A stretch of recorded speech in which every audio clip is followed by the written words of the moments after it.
Hey everyone, welcome back to my channel. This is going to be a short cooking video. This is a pack of Denver steaks that I put out earlier to make for dinner. Now, I made them one way months ago, and I don't know, I think they could have turned out better, so I was doing a little Googling today, and I seen a different way of making them. Which I want to try. Now, the one thing is I don't have a cast iron skillet. So instead, I am going to sear them on this griddle, but I'm getting it as red hot as it can possibly get. Now, this recipe is actually really easy, so this is going to be a pretty short video. It basically just calls for you to melt I believe 2 to 3 tablespoons of butter, to add some garlic and rosemary. Well, I can add some garlic powder. I don't have fresh garlic on hand. And then you bake them after the steaks are seared on both sides for 2 minutes. You bake them for approximately 5 to 6 minutes at 300 degrees. So I'm going to melt my butter and add some garlic salt to it, and we're going to give this a try and see how it turns out.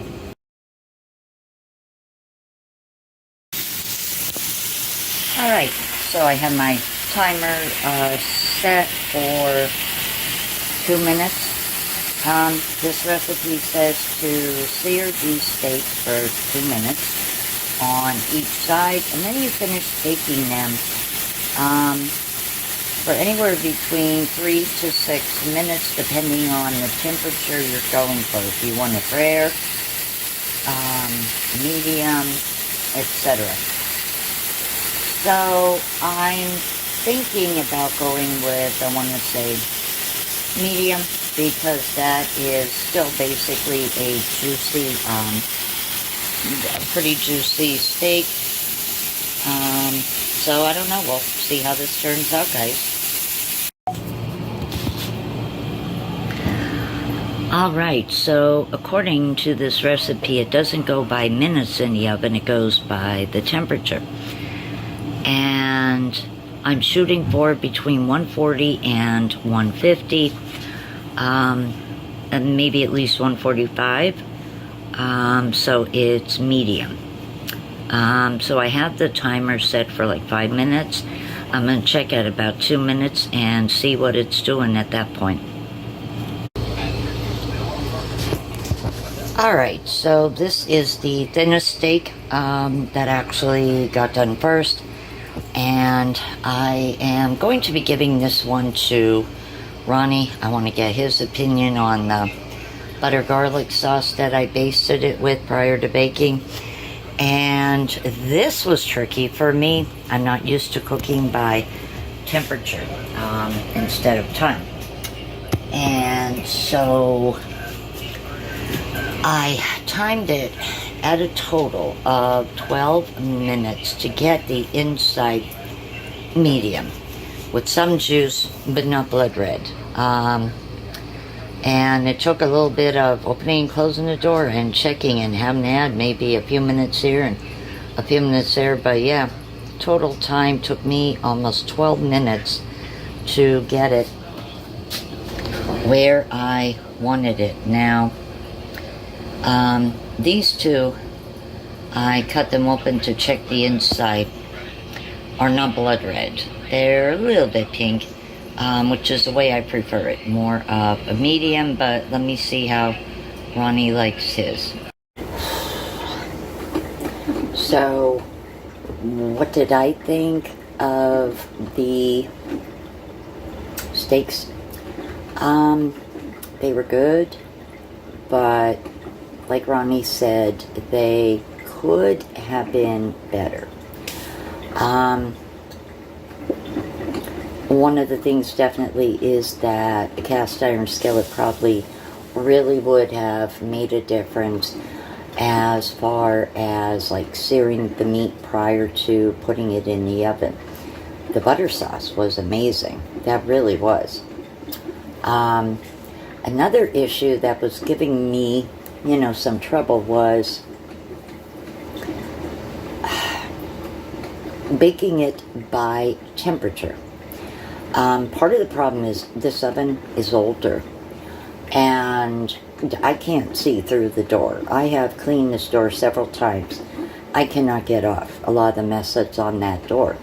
So I had to keep, you know, every few minutes opening it, checking the temperature, looking at the meat.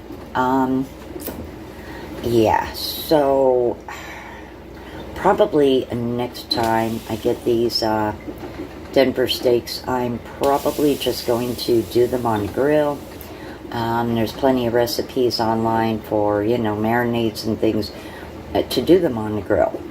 I did consider grilling them. However, if I'm going to grill meat, I want to have like a whole meal ready to grill, like a vegetable and that, you know. And I really couldn't justify using the last little bit of charcoal I have just for, you know, a couple of steaks. Like, I wanted to do something else besides. So maybe next time I get them, I'll definitely probably throw them on the grill. Would be better. But let me know in the comments section if you have made these on the grill, how they turned out for you, and if you have done them in the oven and used a cast iron skillet. Let me know how they turned out for you that way.